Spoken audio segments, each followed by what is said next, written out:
The Morning Drive podcast from Double T 97.3 is presented by Cantex Roofing and Construction. I'm Mike Hebert, owner of Cantex Roofing and Construction. Every day is game day, and we'll get it right when it comes to your roofing, construction, windows, and mirrors. Call Cantex Roofing and Construction today. Together, we are one serving you. This story surprised me.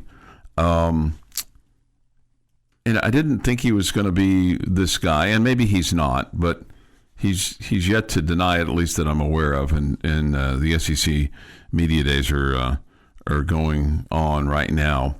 But former Alabama quarterback, who's also a SEC and ESPN college football analyst, Greg McElroy, who at one point in time was committed to play here at Texas Tech, said on the Mac and Cube show, okay, not familiar with this fine radio program, okay, that he's heard that former Alabama coach Nick Saban is not done coaching. He said, a very much in-the-know person that I have a lot of respect for and have spent a lot of time around and just really, really admire, they seem to think Nick Saban is not done coaching. He's pretty adamant that he thinks Nick Saban will be coaching again. He's going to be 74 on Halloween. So, I mean, it's no spring chicken, but he does look like a guy that's got fuel in the tank, right? I mean, just on the surface, you know, when you look at him. Just in his commercials. Yeah, just in his commercials. Yes, right. The person that wrote this article for Athlon Sports, or excuse me, I don't know if it's Athlon or whatever. It's AZ Sports. Anyway, the bottom line, this person predicts that Saban could go back to LSU, all right, where he won a national championship and then left to go to be the head coach of the Miami Dolphins. And remember the famous quote, "I'm not going to be the head coach at Alabama." And then 2 days later, he was the head coach at Alabama.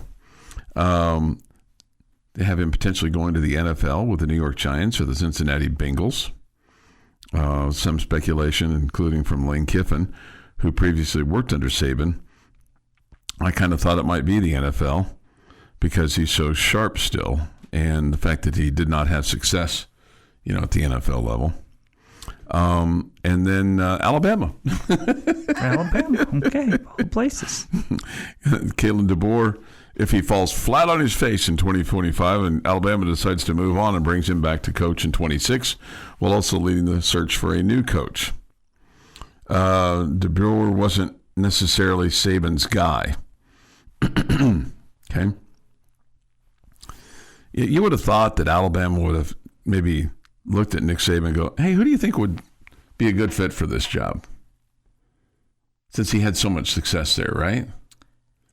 Yes and no. I mean, yeah, I'm sure they did. You were sure that he would, but even if he, I mean, I'm sure they value his opinion or whatever, but you're not letting him make the decision. Yeah. You know, I mean, has your wife ever asked you for an opinion on something, you given it, and then she chose something different than your opinion?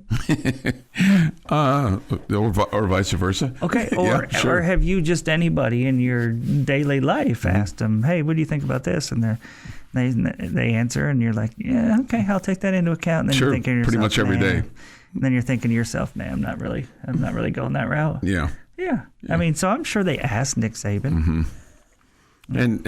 And you're right. I mean, whoever the athletic director is, and I mean that's the guy that's going to work with him every day. That's the guy that's got to feel kind of the president of the university. Yeah, it's on him. Yeah. I mean, nobody's going. You know, if he doesn't work, Kalen DeBoer doesn't work out, you're not going, well, this is Saban's fault. Yeah. You're saying it's the AD's fault. Right. And the AD is the one that's going to have to swallow the water, so to speak. Would it surprise you if Nick Saban came back and coached again? Yes, absolutely. See, I think so, too. It seems like he hates the landscape of college sports right now. Mm-hmm. That doesn't make any sense. Unless it was one of those deals where, you know, because now there's at least some guardrails, I say some, that maybe it's more acceptable for him. But, yeah, maybe. I mean, is there really? Well, it seems like it, but you do wonder. It doesn't seem like it to me. Okay. I mean, it's kind of like, I mean, even the Autobahn, in Germany, you would think has some limits. I mean, at some point in time, you drive so fast that you crash, and then that would be the limit. What's the speed limit here until you crash? Yeah, some people probably have a governor on. Yeah, probably not comfortable going above 120. Okay. Some people would say that, and some people might put it on cruise and just go 100. Just to see if they can make that happen. Here's a crazy story. This is a crazy story. Teddy Bridgewater, remember him? Mm-hmm. Okay. He has been suspended from Miami Northwestern. He is a former quarterback turned high school football coach. He was suspended, Jamie, for providing impermissible benefits to his players. His high school players. High school players. The suspension comes from Miami Northwestern. And he said basically he provided some things for them that you would think would just be normal stuff. So he has confirmed the suspension. He's committed to staying with Miami Northwestern, even though they suspended him. He said, if I'm suspended, I'm free to go to another school, but I'm not going anywhere. If it comes down to it, I will volunteer from the bleachers like I used to in 2018 and 2019 when nobody had a problem. The suspension stems from, he revealed in a Facebook post that he covered Uber rides, meals, and recovery services for his players last season. He asked fans to donate and cover those expenses this year so they wouldn't have to come directly from his pocket. Apparently that drew the attention of the Florida High School Athletic Association. An official with that organization told this organization that those allegations were sent to Miami Northwestern and that they are working to gain more information. I assume the Uber rides are to get kids to come to practice or get kids to show up at the game because mom and dad can't get them there. I would assume so, yeah. And again, recovery and stuff like that to help so that the kids could be not paying them to play, just helping them to be better high school football players. Yeah, how do you pay for recovery? What does that mean? Like drinks and stuff like that. Maybe physical, buying them a Gatorade? Yeah, buy them a Gatorade or something like that, or maybe even some kind of... Send them to the chiropractor? Yeah. That seems odd when you're just handing out cash left and right? That you can't have a high school coach help. I'm sure that there's tons of high school coaches that are doing that. I feel like that. I mean, I feel like he crossed a line. Yeah. Yeah, I don't think that Florida's in the wrong here. This is the Morning Drive podcast from Double T 97.3, presented by Cantex Roofing and Construction. Is Tuesday, July the 15th, 2025. With this day in sports history, here is Jeff McGuire. Going to start us off in 1912.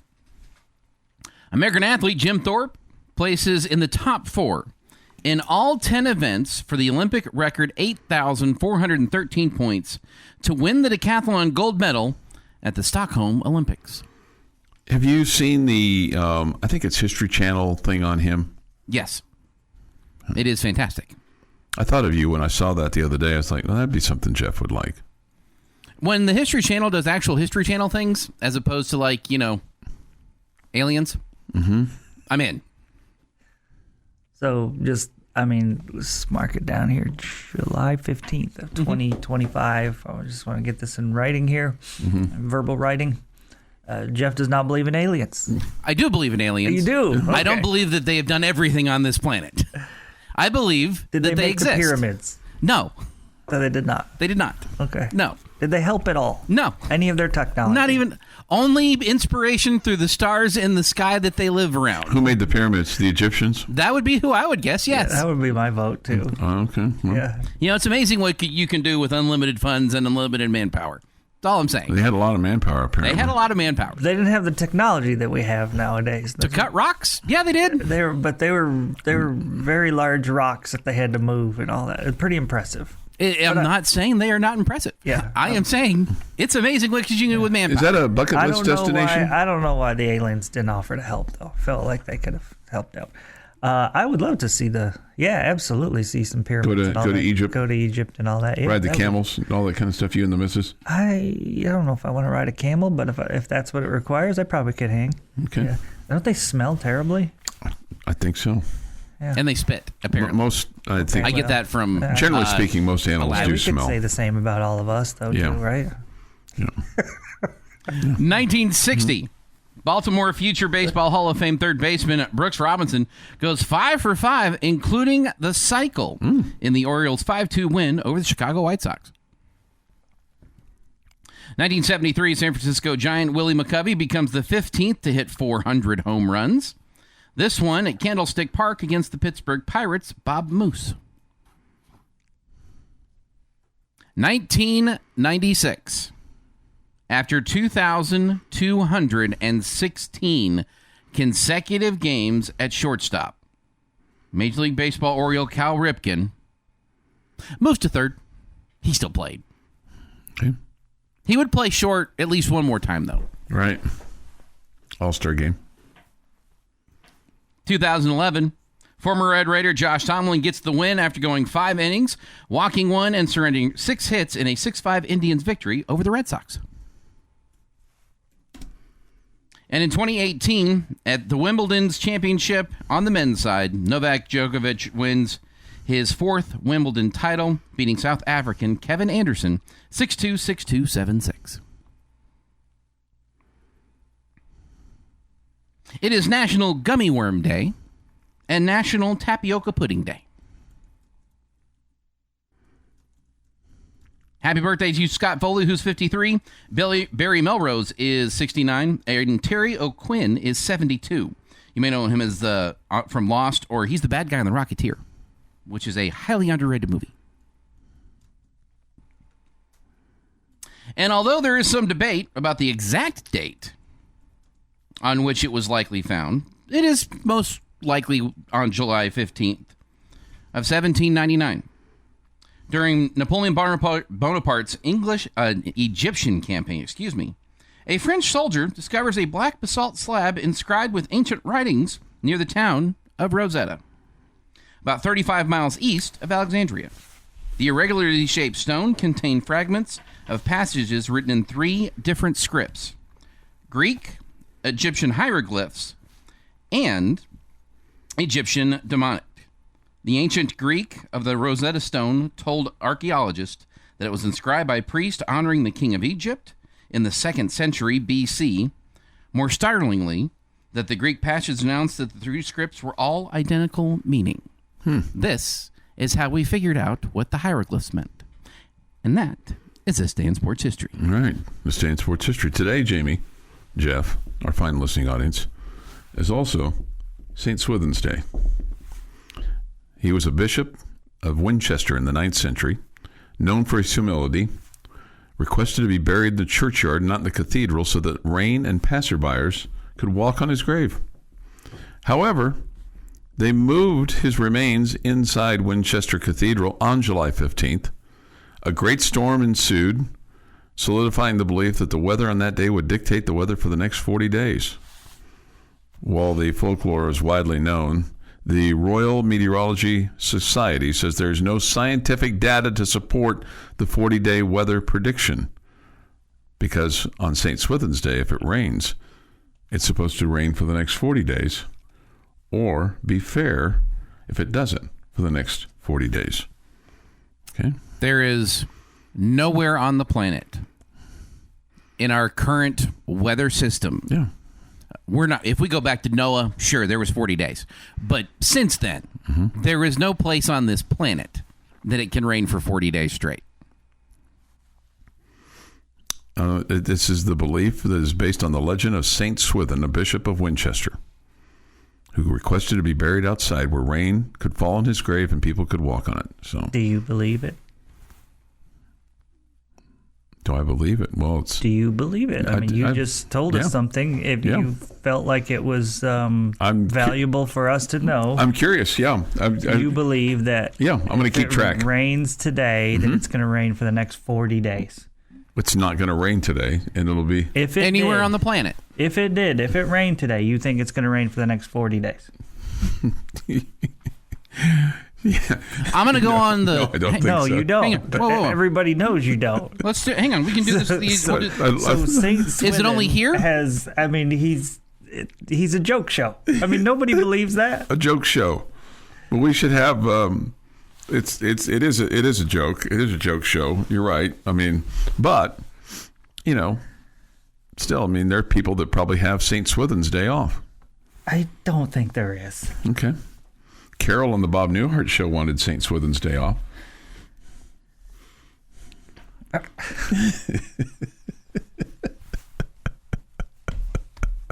San Antonio is going to get rain today. And for the next 40. Right. Somebody says this. Of course, Chuck believes it. Bet it rains 40 straight in tropical areas such as Hawaii, but not constantly. But it happens. Maybe in the rainforest it rains 40 days in a row, but not like in Lubbock, Tahoka. 6:53 this morning here on the Morning Drive. Take your thoughts and comments on the Yates Flooring Center chat line. If you've ever been anywhere that it's rained like 20 days in a row, that would be something. Even 10 days in a row. it would be miserable. It'd be miserable. I think that'd be like Seattle. Maybe I wonder if they have a big celebration up in Seattle, because it's always cloudy with a chance of rain in Seattle, it seems like. If you go to Seattle today, I bet there's more than a 10% chance of rain. Yeah, you hear that it rains there a lot, but Yeah. I don't know if it's every day kind of a deal. Mm-hmm. Yeah, maybe not. Hey, we'll have the All-Star game for you tonight on the radio on 100.7 The Score. It's scheduled to get underway at 6 o'clock tonight, and we'll have balls and strikes at about 7. No chance of rain today in Seattle. Oh, okay. Well, not going to rain there for 40 days. So much for that. So much for that. Same joke show day. Well, we not always accurate, not always fair. Just try to be entertaining. Don't believe everything you hear on the Newhart show, Chuck. With the Bob Newhart show. Whatever. Since you get a kick out of that. Your daily dose of sports and fun. This is the Morning Drive Podcast from Double T 97.3, presented by Cantex Roofing and Construction. For Jamie that I want to get to. Jamie, whatever happened to Stephen Gingery? I knew he was injured. Did he go into coaching? No, I don't think so. I don't think he's coaching. Okay. Last I talked to Stephen, I can't remember. He had a real big boy job. Okay, He was living in the Metroplex. Okay. Yeah, I mean, for any of you that ever got to meet or be around Stephen, he was such a fun guy. I mean, an absolute trip. And still to this day loves the Red Raiders. He's not a guy that I don't know if he's been back or not, but he pays attention and he's into it and all that good stuff. But I mean, the dude was an absolute trip. He was so funny. He was so California and all the above. Had a Twitter account for his dog that he ran. I mean, just a nutcase. Everything you would expect out of a left-handed pitcher. Oh, okay. With Stephen Gingery. Okay. But with like a little bite to him. Do you think, since I'm left-handed, that I have all the attributes of being a left-handed pitcher without the actual athletic ability to be a left-handed pitcher? Like Maybe that's fair. if I had the athletic ability to be a left-handed pitcher, that I would be the prototype left-handed pitcher. Yeah, I don't know. A little goofy, a little, I feel out like there. you try to stay inside the box. They are definitely outside the box. The left-handers, Okay. All right. This question for you. Any idea how many freshmen that Texas Tech expects for the fall and the spring for next year? I think the signing class had 17 players in it. I think a little bit more than half was junior college players. Okay. And this is the little challenge you've got for all your college coaches right now. So you're going from 40 to 34 for the most part.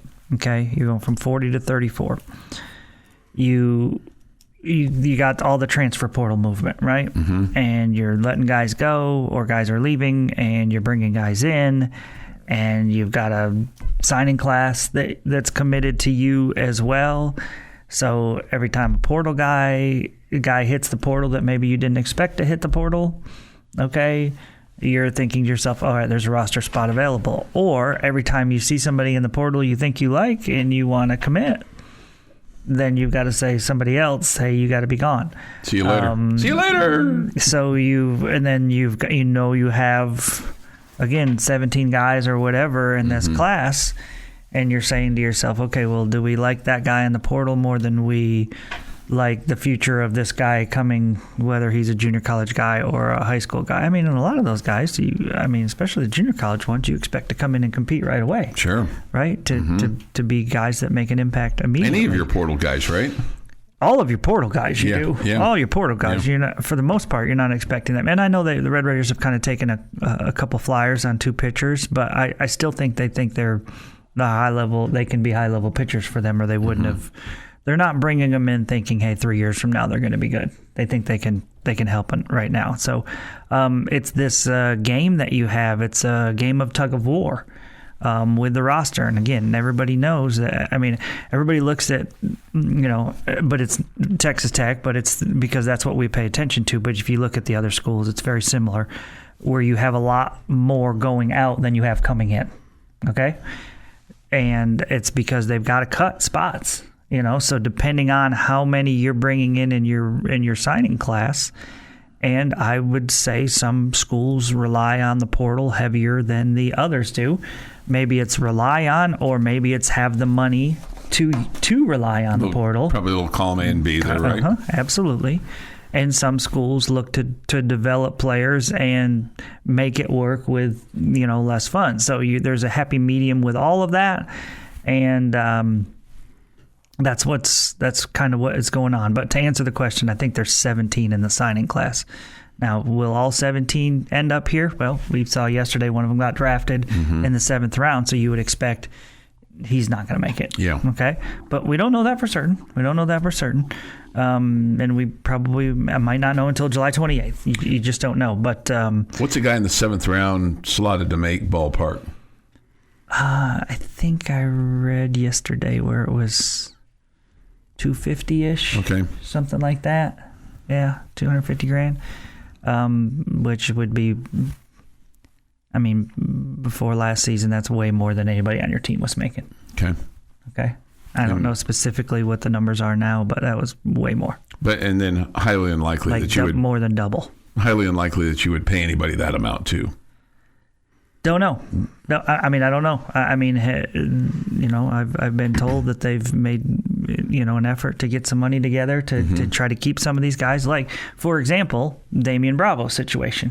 Okay, Damian, if you don't like where you get drafted and you don't like that money that's slotted in there, we have this much here for you if you want to come back for another year. Kind of a situation. Okay, same thing I'm sure with Matt Cure. Okay, and so.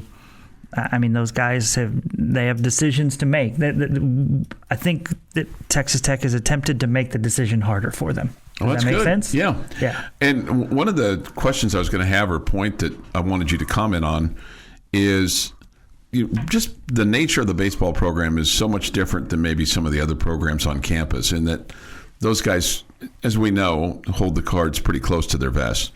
And so the, quote, demise of the baseball program may be more greatly exaggerated than what people think because of what they're putting together over there. It's, I guess I'll little both here. Your program has dropped off, and there's no question. Okay. Your program has you went from College World Series to Super Regionals to now 2 years of not making the playoffs. So the demise of the success of the baseball program is real. Yeah, okay, it's diminished. That's real. Okay, the demise of the ability of the team to coach or recruit, in my opinion, is non-existent. Okay, I don't think that the coaches forgot how to coach. I don't think they forgot how to recruit. Money has become a major factor. Okay, Money has become a major factor. And without money, it's harder to recruit. Okay, without recruiting the higher level players, you have less talent. Your margin for error is small. Now, that's not to say that they haven't made mistakes in recruiting. I mean, even in the College World Series years, they made mistakes in the recruiting. Every team does, right? Yeah, and I mean, it's hard for me to. You just look at the guys that got drafted yesterday, and of the 4 pitchers that got drafted, I would say one had a good year, Jack Siebert. Okay. But Matt Hewer, Zane Petty, Trendon Parrish, okay, they did not have great years. They took a step back. Is that on the coaching staff or is that on them? I don't know. I mean, but all 3 of them did not have good years. They clearly are talented. Major League scouts see that, okay? But those 3 guys did not perform. Ultimately, I mean, a pitching coach or a head coach factors into those things, absolutely. But those guys didn't execute pitches. But at some point in time, the players got to play. And so but I'm not saying it's not partly on the coaches, but those guys didn't perform well. Hey, if Siebert, if they performed better, they would have gotten drafted far higher. But you can see there's talent there. It's just a matter of being consistent. If Siebert had had another year of eligibility, would he have been drafted higher? Not necessarily. Okay. Not necessarily. I mean, I don't know. I wish he had another year of eligibility and he was coming back because I sure did like him. This is the Morning Drive Podcast from Double T 97.3, presented by Cantex Roofing and Construction. Jamie's question of the day on Double T 97.3 is brought to you by Connecticut of West Texas. All right, gentlemen. In honor of the Lady Raider basketball team hitting the friendly skies and heading to Germany. Without Mark and I.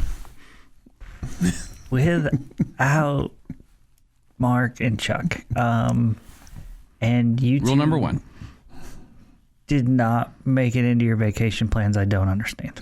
Did not make the cut for the trip. I mean, you're not broadcasting the game. I mean, you can go on vacation and go watch them. Right, we're not. We're not. Aren't you going on vacation? I mean, nothing has ever made you more a radio person than that comment right there. If it's not free for me, I'm not in. I am going on vacation. We've got some guys on our staff that if it's not free for them, they are not in. And if it is free for them, they are all in. They're all in. Okay. And they'll take seconds. Okay. In honor of the Lady Raiders playing in Germany, I want you to pick your Red Raider sports team, whoever you want to go watch. It can be in any sport. Yep. I want you to pick the sport, the opponent, and anywhere in the world where you want to go watch them. Ooh. Outside of the United States. Outside of the United States. I mean, if the Lady Raiders are going to Cabo, man, I'm in. Sign me up. Or even Cancun, or well, they are Bahamas. like every year, aren't they? No. This year our Thanksgiving trip is to Frisco. Okay, every year but this year. Let's see. I don't want to see the Red Raider football team play in Dublin. I just don't. That doesn't sound very much fun to me. I'd take basketball. Either one in a beach location. I've seen the Lady Raiders play in the Virgin Islands. I've seen them play in the Bahamas. So I'd take Cabo. I think that'd be cool. And it'd be outdoors. I think that would be fun. It'd be outdoors at night when the sun's not blazing. So I don't want to miss the beach time. Jeff? We missed the opponent part. Oh, the opponent. Why is this so hard? The opponent. Let's see. How good are we? 45 things that I didn't ask for. I just can't answer. I'm sorry. The opponent. What the heck? Let's play Texas, and I want us to be good. Okay. Let's play Texas, and I want us to be good. Okay. Jeff?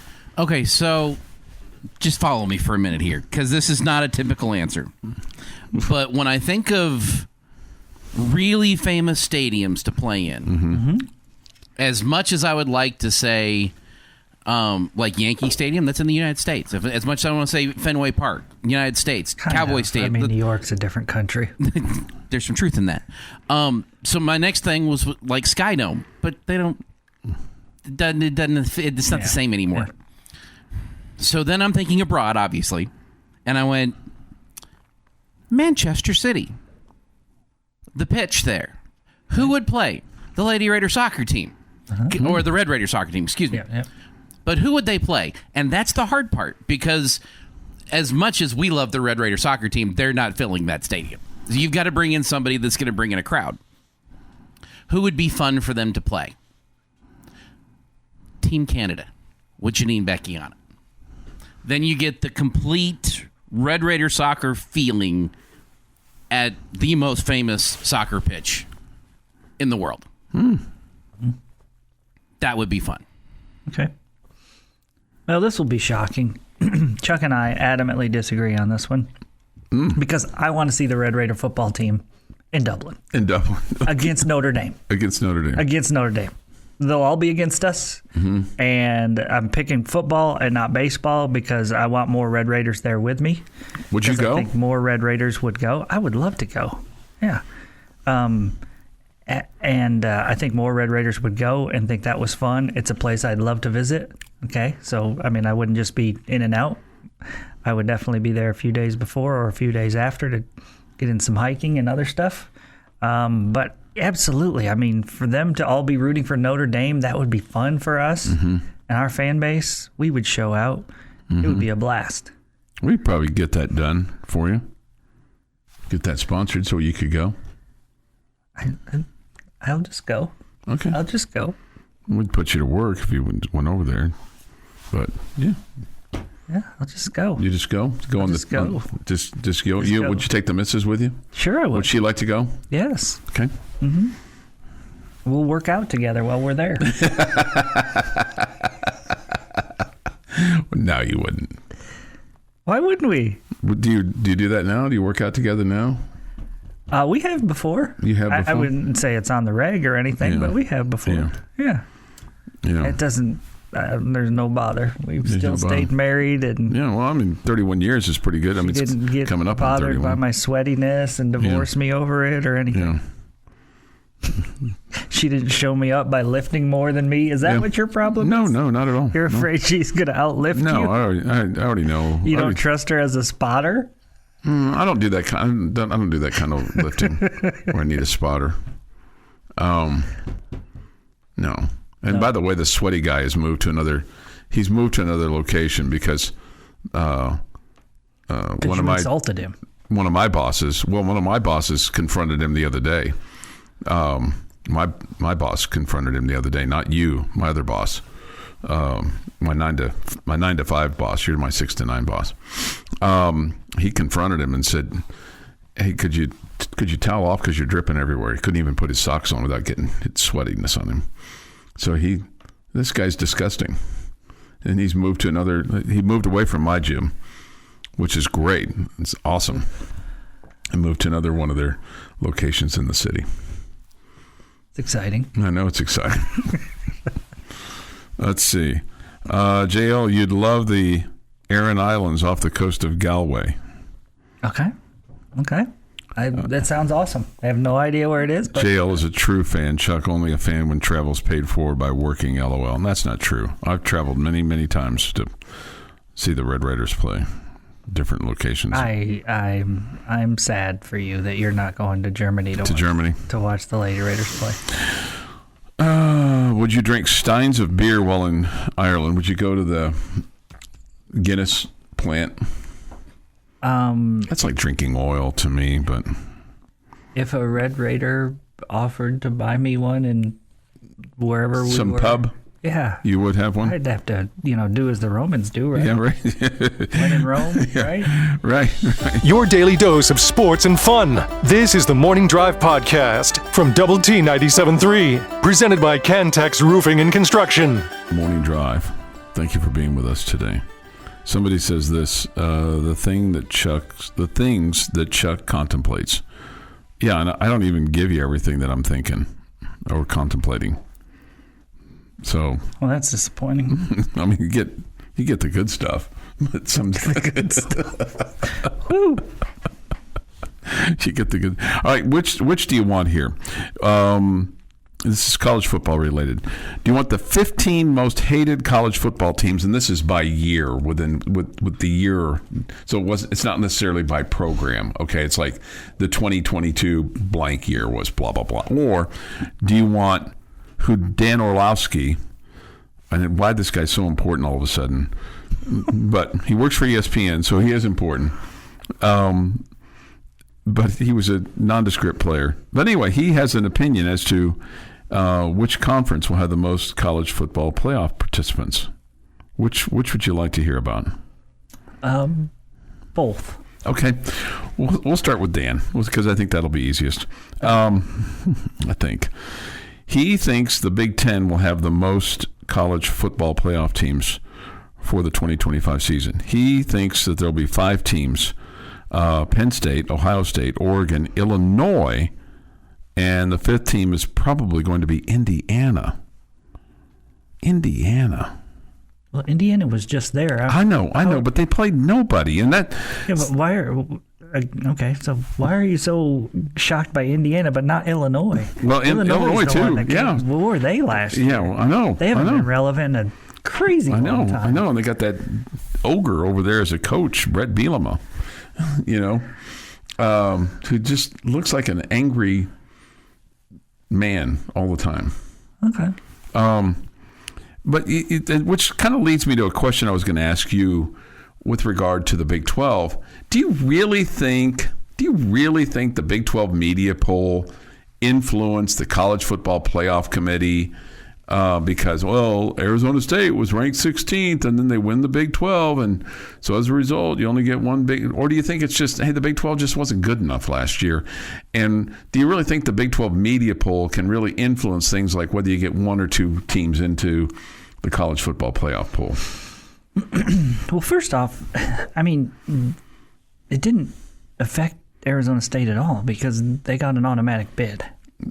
Right, because they won the Big 12. Right. So we could have picked them 27th out of 16, and they still would have been in. But they blamed it on the big. They say, well, the reason that they didn't get a good start and all this other kind of stuff. Well, people just didn't think they were going to be very good. And you know what? You're allowed to get better. You're allowed to be better than what people think. It probably. I think that their feeling that it hurt the league maybe is blown out of proportion a little bit. Yeah, okay. That's the word I'm looking for. At the same time, I don't have a big issue with it either. I wouldn't be surprised to see others follow suit. I just... It's one of those things where if they hadn't made such a big deal out of not doing it, I probably wouldn't have said, okay, well, whatever. How did they make a big deal out of it? Well, because I think they blew it out of proportion of how much of an influence the Big 12 media people who voted on that thing allegedly had. Because I don't think there was any kind of influence at all. It's just a poll. It's just a poll. It had no influence on the top 25, had no influence on the coaches poll. And let's face facts. I mean, the Big 12 going into last year, there wasn't really a team where you went, oh, wow, man, scared my socks over those guys. Yeah, no. Like an Oklahoma or a Texas or an A&M or somebody like that. Yeah, I think you're making sense. I mean, I don't. At the same time, I don't. Again, I would have liked to have had it just to see where teams are picked and what others think about them. Right. But at the same time, I'm not bent out of shape that it's not there. And if the Big 12 feels like it's best for them, then I'm fine with it. But I don't think that teams didn't get into the college football playoff because of it. Of a media poll. Right. Yeah, or that it was going to hurt you going forward. Do you think if there had been a Big 12 media poll this year? I mean, it kind of ultimately made for a good story, right? Yes. Because you're sitting around saying, hey, Arizona State picked to finish last. Absolutely. And here they are. Right. Yeah. Made for a great. If there had been one this year, where do you think Texas Tech would have been ranked? Top 3. Top 3. Okay, I think that's fair. I think that's fair. Do you think more than one Big 12 team will make it to the college football playoff this year?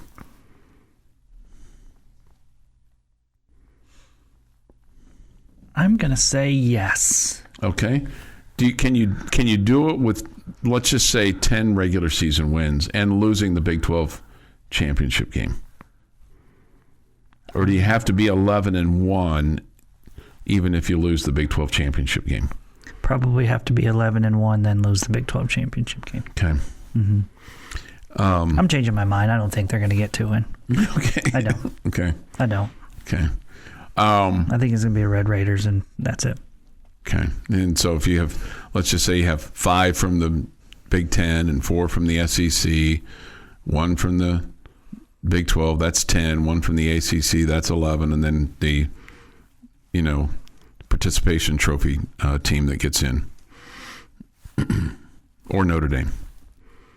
If Notre Dame, if the ACC doesn't, if the Big 10 doesn't get 5 and gets 4, they get 4, SEC gets 4, Big 12 1, Notre Dame 1, ACC 1, and then the team that you're just the little sister of the poor team that you're letting in just because we want to be equal. We want to be fair.